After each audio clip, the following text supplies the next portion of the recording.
80 y se titula El complot contra el rey, Marcos 14.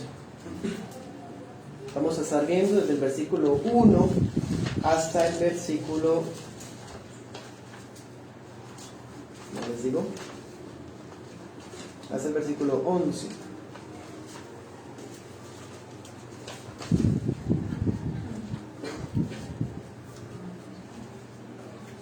El complot contra el rey.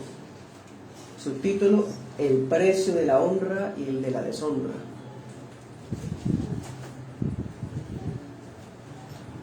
Estaré usando la Biblia de las Américas y la Reina Valera 60.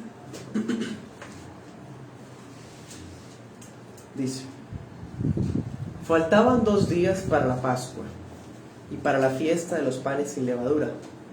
Y los principales sacerdotes y los escribas buscaban cómo prenderle con engaño y matarle, porque decían: no durante la fiesta, no sea que haya un tumulto del pueblo.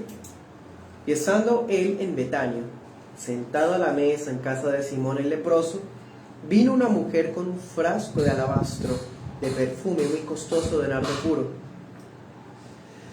y rompió el frasco y lo derramó sobre la cabeza de Jesús. Pero algunos estaban indignados y se decían unos a otros: ¿para qué se ha hecho este desperdicio de perfume? Porque este perfume podía haberse vendido por más de 300 denarios y dado el dinero a los pobres. Y la reprendían. Pero Jesús dijo: déjenla, porque la molestan. Buena obra ha hecho conmigo, porque a los pobres siempre los tendrán con ustedes, y cuando quieran les pueden hacer bien, pero a mí no siempre me tendrán. Ella ha hecho lo que ha podido, se ha anticipado a ungir mi cuerpo para la sepultura. Y en verdad les digo, donde quiera que el Evangelio se predique en el mundo entero, también se hablará de lo que ésta ha hecho para memoria suya. Entonces Judas Iscariote, que era uno de los 12, fue a los principales sacerdotes para entregarles a Jesús. Cuando ellos lo oyeron, se alegraron y prometieron darle dinero. Y él buscaba cómo entregarle en un momento oportuno. Oremos. Señor Jesús, estamos frente al Evangelio, los hechos de tu vida. Te rogamos que nos ilumines con tu Espíritu Santo, nos redarguyas, corrijas y perfecciones. Señor, te rogamos que nos permitas recibir esa instrucción como palabra de Dios a nuestras vidas, y que seas tú glorificado en tu nombre. Amén. Bueno, Marcos 14.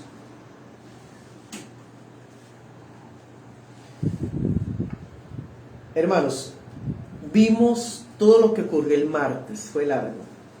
El martes fue el día donde más debates hubo, controversias, conversaciones. Hemos visto bastantes capítulos o bastantes versículos de ese día martes. Habiéndonos contado los sucesos del martes, Marcos ahora nos cuenta el complot que se estaba llevando a cabo por parte de los líderes de Israel. No obstante, a manera de paréntesis, nos deja un bello acto de generosidad que hizo una mujer, una fulana, que Marcos ni siquiera nos dice cómo se llama.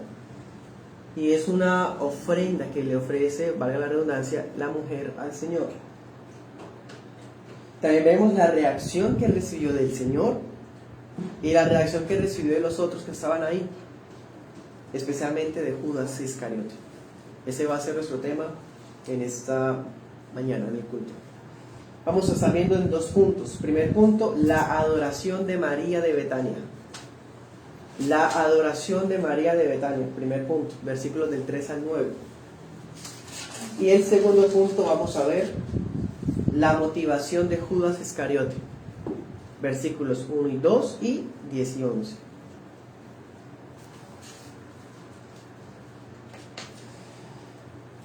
Comencemos. Primer punto, la adoración de María de Betania. Hermanos, notemos algo.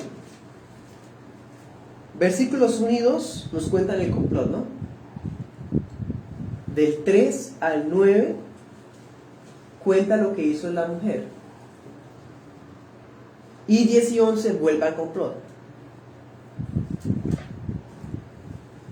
Marcos está haciendo algo que ya ha hecho antes. Está colocando una escena dentro de otra escena. ¿Se acuerdan cuando vimos cuando el Señor maldijo la higuera? Marcos adrede separó las escenas. Puso cuando la maldijo, luego cuando tumbó las cosas en el templo y luego cuando la encontraron marchitada. Colocó dos historias dentro de una historia dentro de un relato. Este relato ocurrió seguido, pero Marcos lo distribuyó en dos para colocarlo como si fuera un sándwich. ¿Sí? Para que me entiendan. Aquí lo vuelve a hacer en Marcos 14. Acordémonos que había ocurrido en el tema de la parábola de la higuera.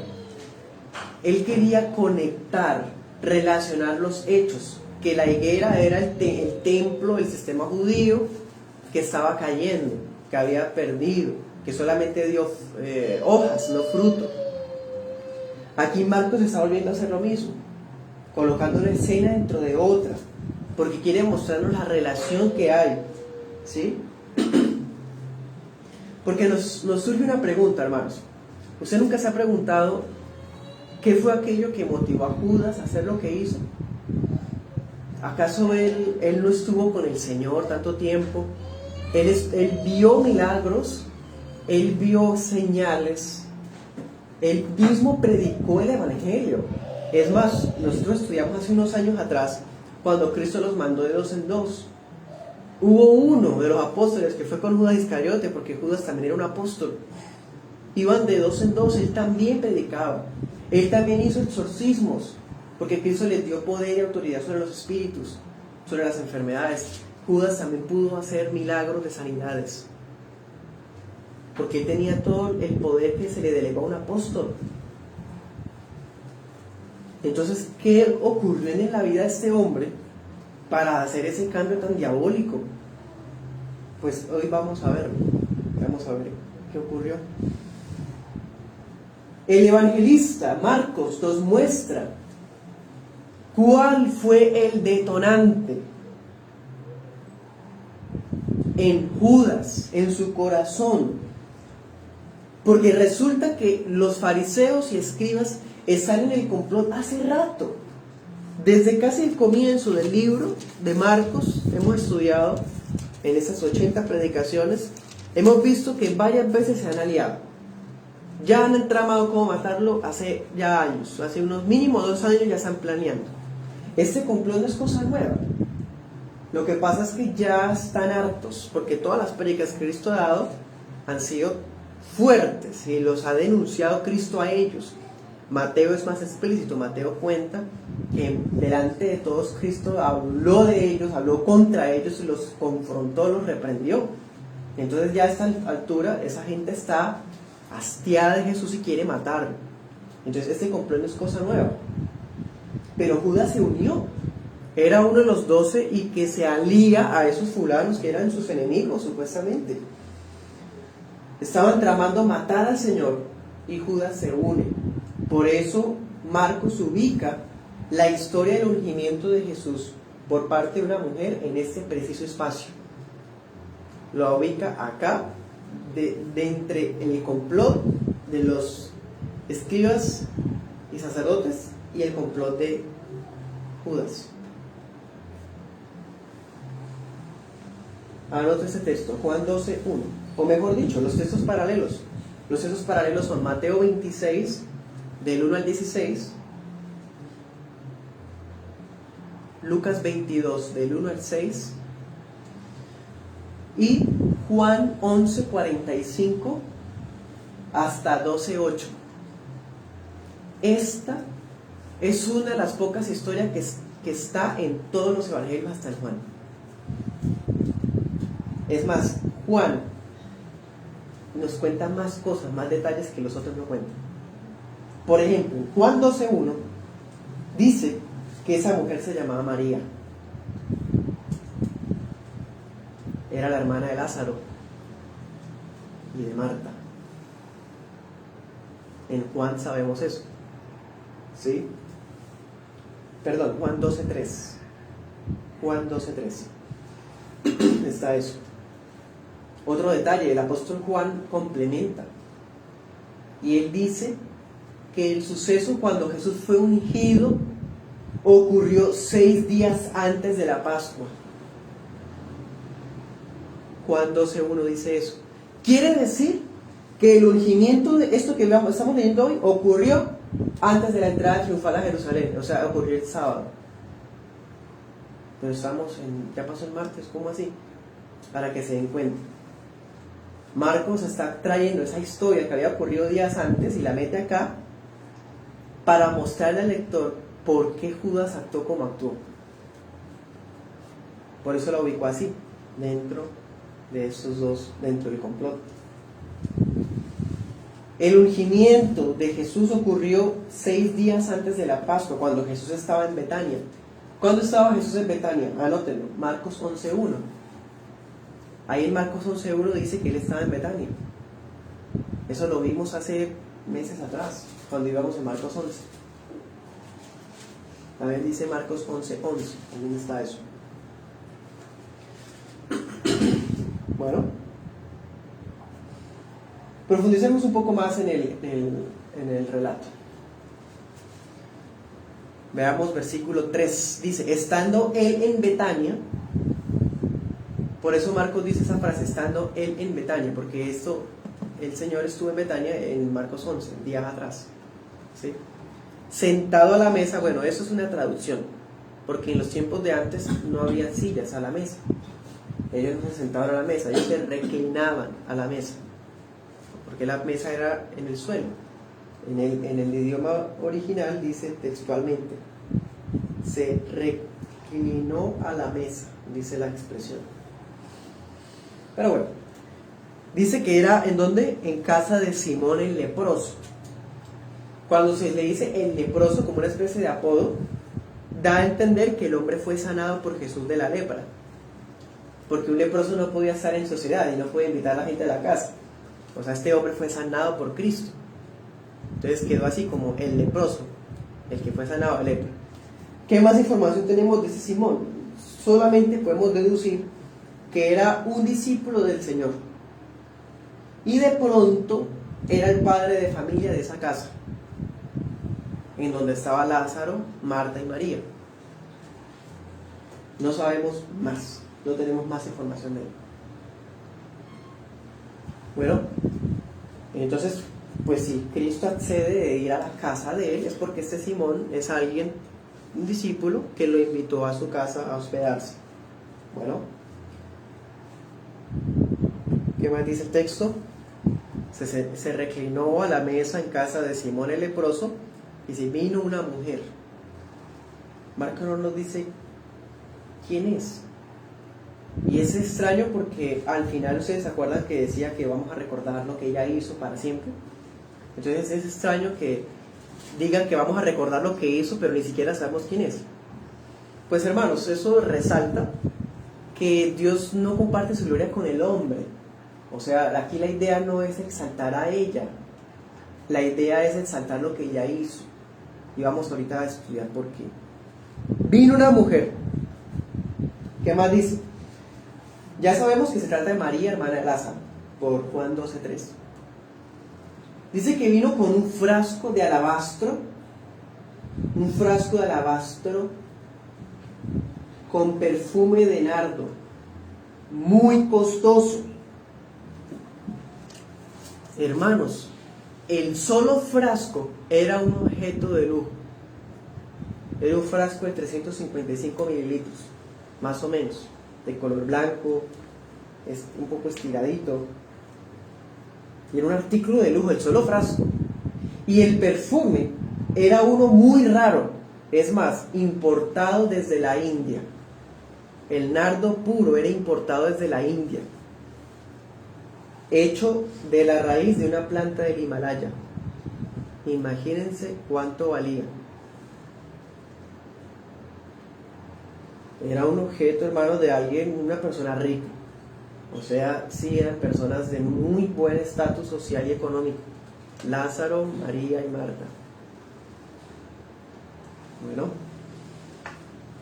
¿qué más dice el versículo 3?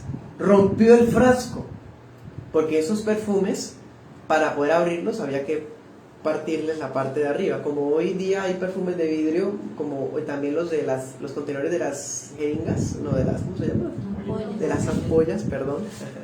De las ampollas, sí, se rompe la parte de arriba. Así pasaba con el frasco de alabastro, pero obviamente en versión 350 mililitros. Quiere decir que ella nunca lo había usado y quiso entregar todo el contenido para esparcirlo en la cabeza del Señor. Rompió el cabezal del frasco para derramarlo completo sobre el Señor.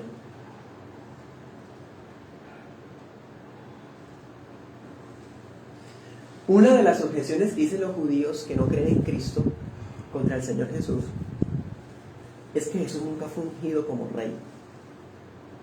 Y si miramos en los evangelios, no hay ningún momento que haya sido el Señor ungido con aceite por un profeta, o por lo menos por un líder del país que lo nombrara rey. Por el contrario, Cristo, una vez cuando la gente lo iba a nombrar como rey, Cristo se fue, no se dejó ungir por la gente. Dos razones para eso. Primero, Cristo fue ungido con el Espíritu de Yahvé, conforme Isaías lo había dicho. El Espíritu del Señor vino sobre él. Es más, dice el hijo de Juan Bautista, que era hijo de un sacerdote de alto rango, levita, se le dijo que el que fuera ungido con el Espíritu y viniera sobre él en forma como de paloma, ese es. Juan vio todo eso y Juan lo bautizó. Y ahora estamos viendo a una mujer usando un perfume para ungirlo. Si no es válido que unja una mujer a un rey, pues hermanos, por lo menos ningún rey de Israel fue ungido jamás con un aceite o un perfume tan costoso. Así que sí podemos ver, esto fue ungido por el Espíritu de Dios, fue proclamado por el heraldo que era Juan Bautista, que era un hijo de sacerdotes, un levita, profeta, y luego es ungido con un aceite de la máxima calidad, que nunca un rey fue ungido así. Bueno, eso como una especie de paréntesis. Versículo 4. Hermanos, el acto de ella muestra generosidad, muestra adoración, derramar algo tan valioso. Podemos pensar que quizá era la cosa más valiosa que tenía ella en su casa y la está dando toda, ni siquiera saca un poquito con una pomada. No, lo rompe para que se le derrame completo al Señor. Pero frente a eso, versículo 4, algunos de los presentes se enojaron y murmuraron.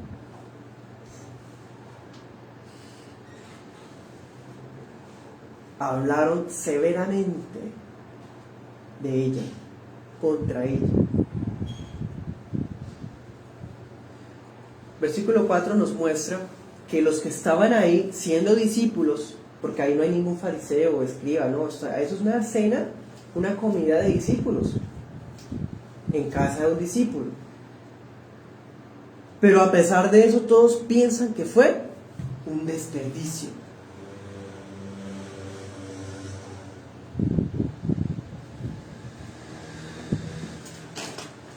Versículo 5. ¿Por qué pensaron eso? Dice, ¿cuánta plata pudo haberse obtenido si se hubiera vendido ese perfume? Algunos incluso calcularon el valor. Eso debe valer más de 300 denarios, le pongo. Ustedes saben qué era el denario, hermanos, eso lo hemos visto, pero les recuerdo.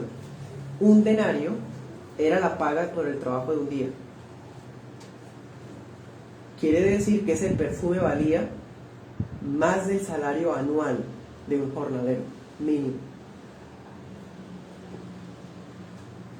Como sería el salario mínimo diario legal vigente, multiplicado hasta todo el año, pues valía más que eso, el perfume que usó la señora, usó María, para ungir al Señor.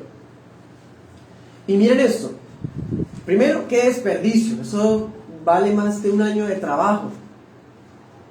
Tercero, pudo haberse dado a los pobres. Llama mucho la atención, hermanos, que estén haciendo comparación entre lo que se le puede dar al Señor y los pobres. Moralmente, socialmente, humanamente hablando, suena hasta bonito. Uy, sí, se hubiera invertido para los pobres, porque los ricos deben pagar la necesidad de los pobres. Esa es la mentalidad del comunismo y el socialismo, eso no es de Dios. Pero noten cuán fácilmente es despreciar un acto de adoración genuina tras una fachada de amor al prójimo. O sea, ellos aman mucho a los pobres. Sí, ¿cómo no? Y con ese amor que tienen por los pobres, entonces esa mujer como desperdicia eso. O sea, el Señor no merecía esa inversión. El Señor no merecía que ella gastara eso tan precioso y que fuera ungido con eso. O sea, más importante era haberle dado a los pobres. ¿Se dan cuenta, hermanos, lo que hay detrás? Hay detrás una actitud de avaricia, de mezquindad contra el Señor. El Señor no merece solamente ese perfume. Él merece todos los perfumes de todo el mundo. Es el Rey de Reyes, ungido con lo mejor. Pero no, qué miserable. ¿Cómo va a gastar eso en qué desperdicio? No, hermanos, qué terrible. Con su actitud y los comentarios que estaban haciendo, los quejumbrosos estaban afirmando que el hombre es más digno y merecedor de las inversiones grandes que el mismo Señor, que estaba ahí con ellos.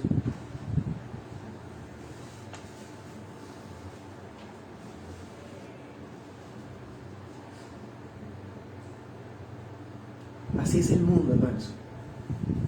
Siempre verá como una tontería el Evangelio, y el mundo siempre se va a burlar del cristiano, porque el cristiano genuino está dispuesto a pagar el precio que demanda el Evangelio, el precio que demanda seguir a Cristo. El cristiano está dispuesto a pagarlo, y el mundo piensa que dar nuestra vida para eso es un desperdicio. Cuando estábamos pequeños y mi mamá quedó viuda y nos estaba guiando en el Evangelio siendo pequeños, la familia le decía: o sea, ¿por qué lleva a esos niños cada rato a la iglesia? ¿Por qué tiene que estar metiendo a los niños en eso? No deja que los niños disfruten o jueguen o hagan cosas, o bueno, siempre yendo a lo trágico, a lo extremo, como si los niños no disfrutaran o no jugaran por ir a la iglesia. En pocas palabras, qué desperdicio. Los niños están es para que se diviertan, no hay que obligarlos, no hay que llevarlos a la iglesia casi que arrastrados. La mentalidad del mundo siempre consideraba un desperdicio que le dirán a usted: deje que sus niños estén bien, que disfruten. No desperdicie la inteligencia del niño leyendo esas cosas, se puede volver loco o loca. Ese es el mundo, hermanos. Bueno, nunca será un desperdicio entregar nuestra vida entera al servicio del Rey. Y desde la niñez conoce las Sagradas Escrituras. Y el Señor nos concedió conocerlo desde que éramos niños, y desde entonces le servimos. Y ha sido la mejor inversión de nuestra vida. Sí, hay muchas cosas que hay que renunciar. Hay muchas comodidades y cosas de beneficios humanos que hay que dejar atrás, pero vale la pena. Y eso no es nada. Poca cosa lo que podemos darle al Señor. Para el Señor ese perfume es poca cosa. Pero para los demás que siempre están comparando, que siempre están como buscando su beneficio, uy, no, demasiado, no era para tanto. O sea, está bien que de vez en cuando se congregue, pero ya todos los domingos, uy, no. Pues está bien que leer la Biblia, pero todos los días, no. Ese es el mundo depravado, sí quiere darle la vida entera a su inmundicia y a su desorden, pero no a Dios. Versículo 8. Cuando estudiaba el pasaje, les confieso que era prácticamente la primera vez que lo estudiaba esta semana. Y siempre había ni una pregunta con este texto. ¿Por qué María hizo esto? ¿Y por qué el Señor dice eso de que será recordada? Para mí eso siempre fue muy no sé, llamativo y un poco confuso. Por lo mismo, no sabemos, o sea, uno lee ese texto y uno dice, bueno, será recordada, o sea, cuando leamos, la recordamos. Vamos a darnos cuenta por qué se recuerda lo que ella hizo. Si sabemos que esta María es la hermana de Lázaro, quiere decir que Lázaro ya había sido resucitado, porque Lázaro lo resucitó el Señor el sábado, ese día. Eso es lo bueno de tener todos los evangelios a la vez, estudiarlos así en orden. Entonces mi inquietud era, ¿será que María hizo esto en gratitud porque resucitó a su hermano? ¿O por qué el Señor dice eso? Porque el Señor no menciona a Lázaro en ningún momento, ni dice que ella estuviera agradecida por eso, aunque sabemos que sí, pero que esa no es la causa principal de por qué ofreció lo que ofreció. Entonces María no dio al Señor esta ofrenda de adoración solo porque estaba agradecida por la resurrección de su hermano Lázaro. Versículo 8. Cristo responde la pregunta. El Señor me responde a la pregunta. Podría decirlo porque está en el versículo 8. Dice, ella ha hecho lo que ha podido. Dice, se ha anticipado a ungir mi cuerpo para la sepultura. Ahí está la clave, hermanos. Y eso es la razón por qué es tan especial este acto de adoración tan impresionante. No solamente es que sea lo más caro, lo mejor que ella tenía, lo más valioso, que no le importa el qué dirán. Eso es bien, pero hay algo más grande que eso. Y está ahí, que el Señor lo acaba de decir. Ella ofreció esto y lo hizo así porque ella sabía que Jesús estaba próximo a morir. Y eso impacta mucho porque Cristo ya les anunció a los apóstoles varias veces que él va a morir y ellos no entienden. Es más, ¿se acuerdan que siempre que Cristo dice voy a ser entregado, vamos a Jerusalén y me va a pasar esto y esto? Siempre hablan de poder, de posiciones, de lugares. ¿Quién será el primero? ¿Quién será el mayor? Pero esa mujer sí entendió.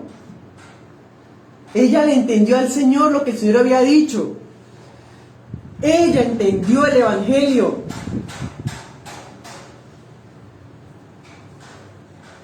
El Señor mismo afirma que ella anticipó su sepultura.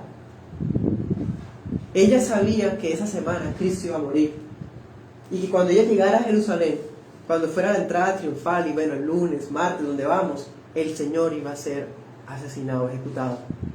Ella lo supo.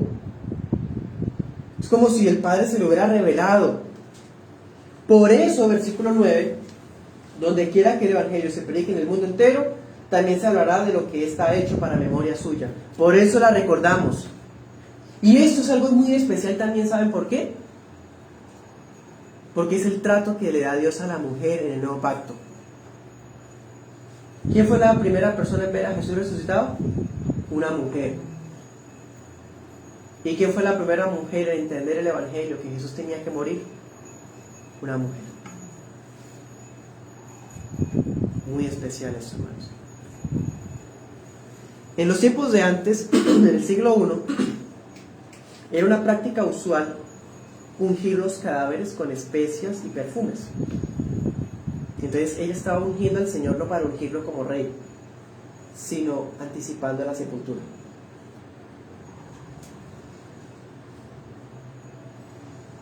Eso es una revelación muy especial que recibió esa mujer.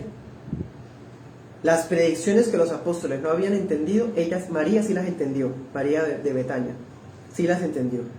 Y por eso le dio al Señor lo mejor de sus posesiones, como un incienso agradable.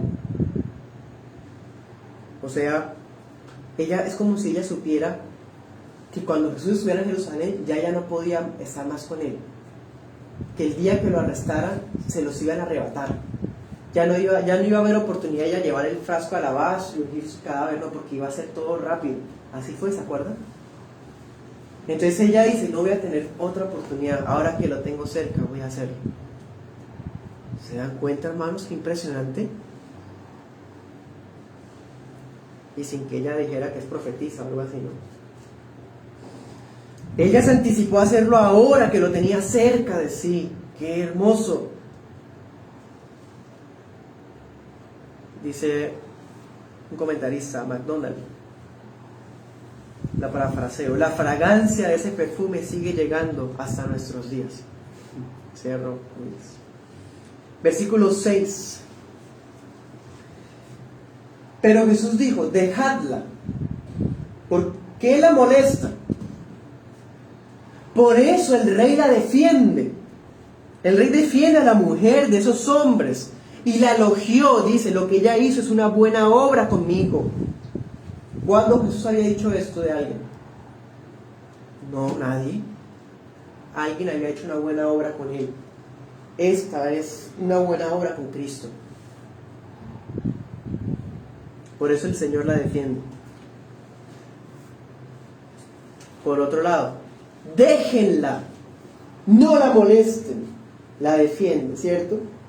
Pero no solamente eso, versículo 7, el Señor reprende a los que estaban enojados y quejumbrosos. Ay, los pobres, ay, sí, qué desperdicio. Porque a los pobres siempre los tendrán con ustedes. Los pobres siempre estarán en la sociedad. Los sistemas políticos y económicos que quieren deshacerse de los pobres nunca van a lograrlo, porque la pobreza es algo que siempre va a estar en la humanidad por el pecado de Adán. Los pobres siempre estarán en la sociedad, y todos los sistemas políticos que quieren acabar con la pobreza terminan empobreciendo a todos. Entonces el Señor está diciendo, si su preocupación es de verdad por los pobres, pues tendrán otras oportunidades para servirles. Pero en esta ocasión, ella ha hecho algo para mí y lo acepto como adoración.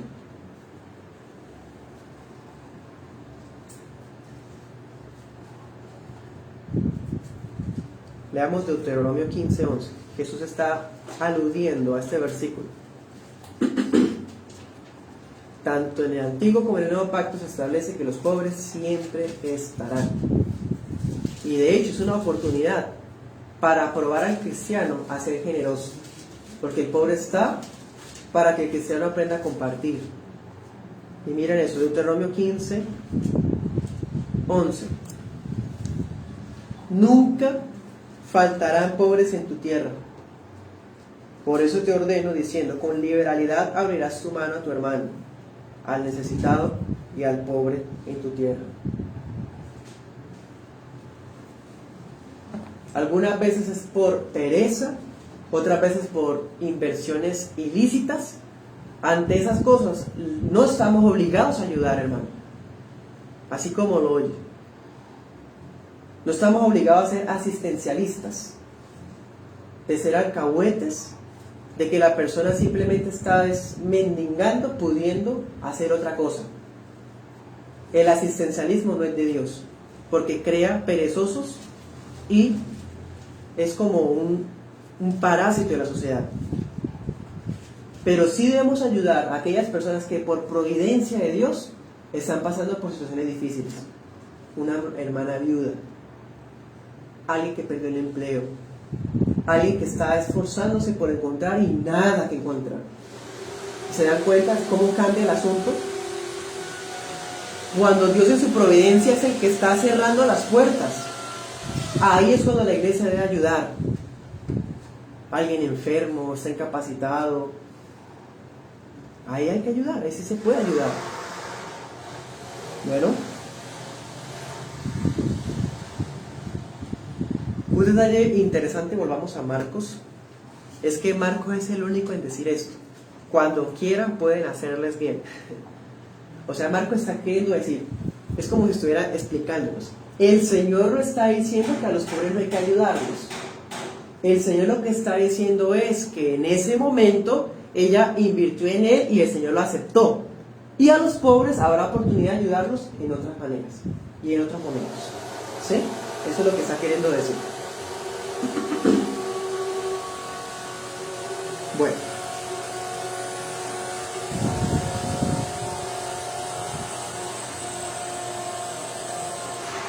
Entonces, miren la comparación. A los pobres los tendremos siempre entre nosotros y alrededor de nosotros, pero al Señor no siempre lo tendrían personalmente. Te nos damos cuenta, hermanos. Los discípulos que estaban actuando así, Cristo los reprende, ¿y qué pasa con ellos? Ellos aceptan la corrección. El discípulo de Cristo acepta la corrección, pero hubo uno que mantuvo el desacuerdo. Hubo uno que se resintió con esa reprensión. Judas. Segundo punto, la motivación de Judas Iscariote. Versículos 1 y 2. Entonces nos damos cuenta del trasfondo. ¿Qué fue lo que detonó la traición de Judas? Estudiemos un poquito el complot. Versículo 1. Los principales sacerdotes y los escribas buscaban la manera de arrestar a Jesús para matarlo. ¿Sí? Mateo añade que los ancianos del pueblo se habían unido y que ese complot se estaba llevando a cabo en el patio de Caifás. ¿Sí? Es más, Juan profundiza en los términos en los que se llevaron a cabo ese complot. ¿Sí? ¿Qué quiere decir? Que ese complot ya se estaba armando desde la semana anterior. O sea, ese complot ya se estaba armando, hermanos, desde el sábado, desde el domingo pasado. Solo que el miércoles, a partir de entramos al miércoles, siendo el miércoles fue cuando Judas se unió al complot. Judas se unió al complot el miércoles. Bueno, versículo 2. Estaba cada vez más cerca la fiesta de la Pascua y los panes sin levadura, y los líderes de Israel no querían hacer nada durante esos días, porque temían que se armara un alboroto del pueblo. Claro, Jesús tenía miles de seguidores, y para esas fechas Jerusalén estaba llenita de gente, llena de gente. Entonces se podía armar un alboroto, hermano. Por eso se hizo todas escondidas. Otro detalle interesante es que Marcos dice Pascua y panes sin levadura. Y sabemos que son dos fiestas diferentes, pero Marcos las menciona juntas. Y eso lo hace adrede. Primero, porque esas fiestas, como están tan seguidas, son el evento más importante del judaísmo en todo el año. O sea, había muchísima gente de verdad. Y segundo, Marcos junta ambas como una ironía. ¿Qué se hacía en la fiesta de los panes sin levadura? Se sacaba la levadura del país. ¿Se acuerdan? Lo estudiamos hace poco en Edson. Qué ironía que estén preocupados por sacar la levadura del país y cumplir todas las rituales, mientras los líderes más piadosos están tramando un homicidio con engaños contra el inocente, ¿no? Qué irónico. Por eso Marcos pone esas cosas así adrede. Bueno, pegaditos. Esos hombres aparentaban guardar los aspectos externos de la ley. Sí, que no ocurra eso durante la fiesta. Hay que seguir con la fiesta judía. Vamos a seguir celebrando la Pascua. Pero vamos a matar a ese hombre, pero no durante la fiesta, porque hay que obedecer la ley. Ese es el pecador, el judaizante. Quiere guardar la ley, dice, pero realmente es un homicida de corazón, un hijo de Caín. Ahora, miren el contraste. También Marcos, siempre que hace eso de colocar una historia entre otras, es para contrastar. Miren la diferencia. Una mujer que hasta dice otro evangelio que creía que era de mala reputación, viene y adora a Jesús de manera genuina. ¿Y qué pasa con los piadosos, los rectos, los más más santos? ¿Qué estaban tramando? Con engaños. Qué comparación, ¿no? Qué contraste. Entonces, versículo 10, miren eso. Entonces Judas, ¿sí? Después de habernos explicado el complot y lo que ocurrió que detonó a Judas, Marcos dice entonces, ¿sí? O sea, Marcos nos explicó por qué Judas hizo lo que hizo. Y que eso lo hizo el miércoles. Por eso Marcos une lo sucedido en Betania con la traición de Judas. Efectivamente, el miércoles de la última semana del Señor de la Tierra, dice versículo 11, Judas fue a los principales sacerdotes para ofrecerles al Señor. Frente a esto, los hombres se alegran, le prometieron dar una recompensa. Claro, no tuvieron que hacer nada, se los ofrecieron así. Están tan agradecidos que le prometen platicar. No sabe que queremos darle una recompensa. Así que el hombre empezó a buscar la oportunidad para entregarlo. Miren, hermanos, qué terrible es esto. Cuando estudiaba este tema, me sentía de cierta manera un poco cargado al ver a este individuo, este hijo del diablo, Judas. Es impresionante cómo alguien puede actuar así. Porque a los ojos de él, el amor de María no costaba el perfume, ¿no? Qué pesar. A los ojos de él María gastó mucho, pero sí se está atreviendo a vender a Cristo por 30 monedas. Ese es un impío, ese hombre. O sea, qué caro ese perfume para el Señor, pero sí lo vende al Señor en 30 monedas. O sea, ni siquiera el 10% de lo que valía el perfume. ¿Cuán fácil es para los enemigos de Cristo esconderse tras la justicia social? ¿Se han escuchado ese concepto? Justicia social. La justicia social, de que pretenden darle a los pobres quitándole a los que tienen. Esa justicia social es diabólica. Ese es el corazón de Judas Iscariote. Porque realmente no le quieren dar a los pobres. Quieren es para ellos.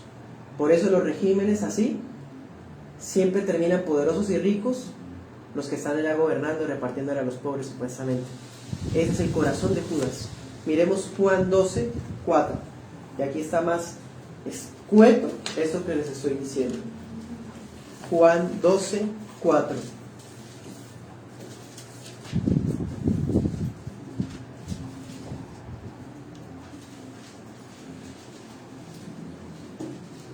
Dice: Judas Iscariote, uno de sus discípulos, el que le iba a entregar, dijo: ¿por qué no se vendió este perfume por 300 denarios y se dio a los pobres? Ay, ¿quién fue el que dijo eso? Fue Judas. Y fue Judas el que importunó a todos para que dijeran: oiga, sí, ¿no? ¿Por qué no se debió haber dado a los pobres? Y todos empezaron a murmurar. ¿Qué más dice? Pero, miren esto, pero dijo esto no porque se preocupara por los pobres, sino porque era un ladrón. Y como tenía la bolsa del dinero, sustraía lo que se echaba en ella. O sea, él cobraba su comisión por debajo de cuerda, decimos acá en Colombia. El hombre era el tesorero, el contador, el fiscal de los discípulos. Cuando a Jesús le daban ofrendas, porque Jesús recibía dinero, Jesús recibía ofrendas para los viajes y la provisión, viáticos, todo eso. La Biblia dice eso, hermanos. Entonces el hombre era el administrador. Y él era tan buen administrador como el mayordomo injusto, ¿no? El que escribía una cosa pero realmente era otra. Ese era Judas Iscariote. Pero démonos cuenta de algo, versículo 7. Entonces Jesús le dijo que déjala.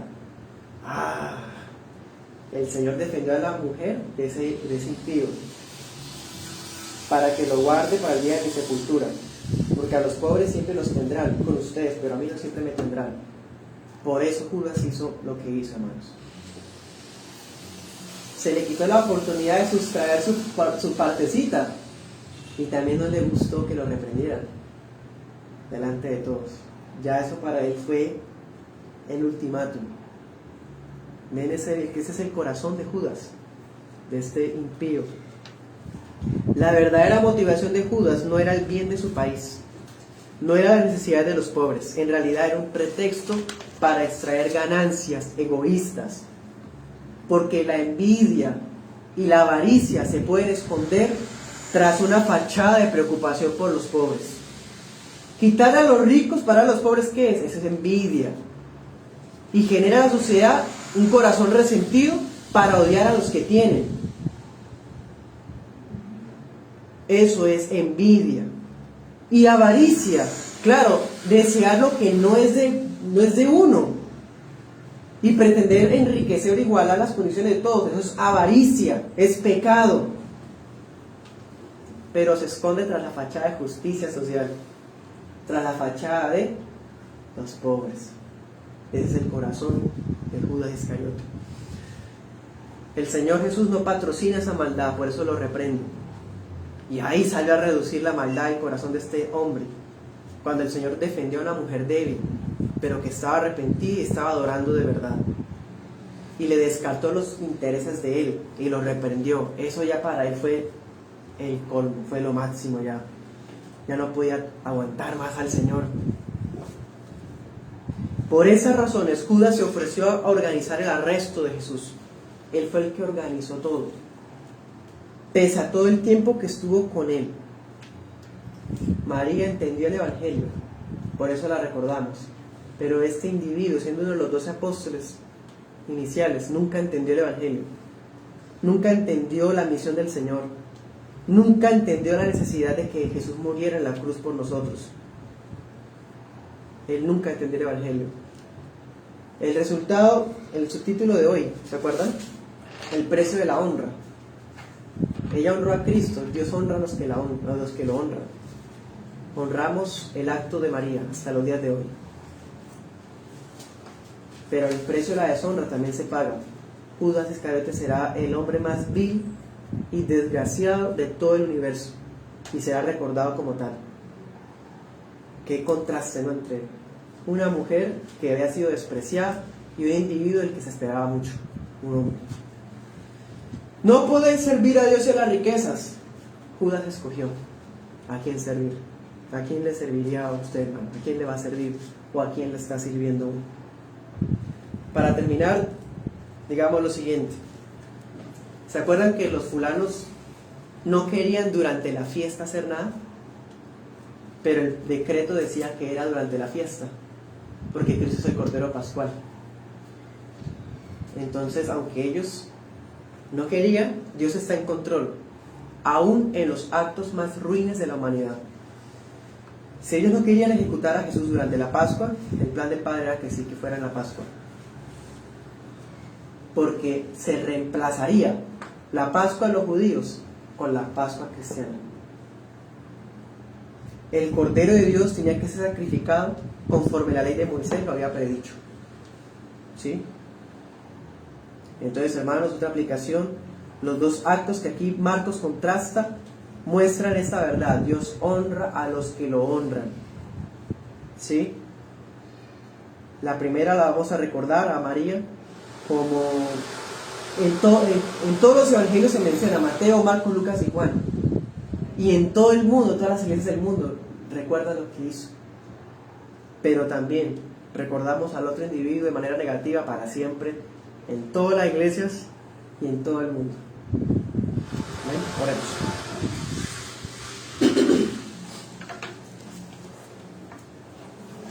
Señor Jesús, concédenos un corazón que entiende el Evangelio, porque cuando por fin entendemos el Evangelio, podemos adorarte como es debido. Cuando entendemos el Evangelio, podemos ofrecerte lo que a ti te agrada.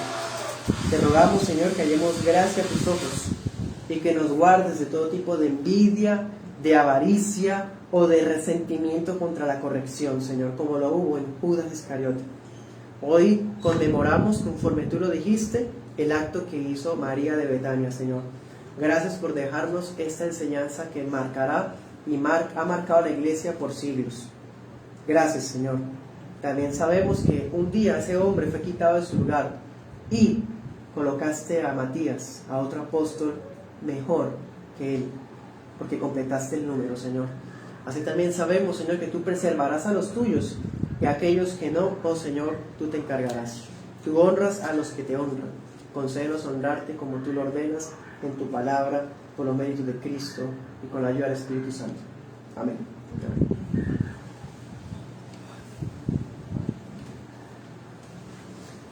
Bueno, hermanos, este miércoles, si Dios quiere, seguimos en el Salmo 43 y la otra semana continuamos con nuestro estudio de Éxodo en la escuela. El pasaje habla de temas de convivencia y vamos a un tema, los atributos de Dios, siendo el segundo domingo del mes. Creo que nos corresponde la omnisciencia de Dios. Por otro lado, tenemos discipulados, ya lección 8. ¿Listos? No siendo más, gracias y paz, el Señor le bendiga.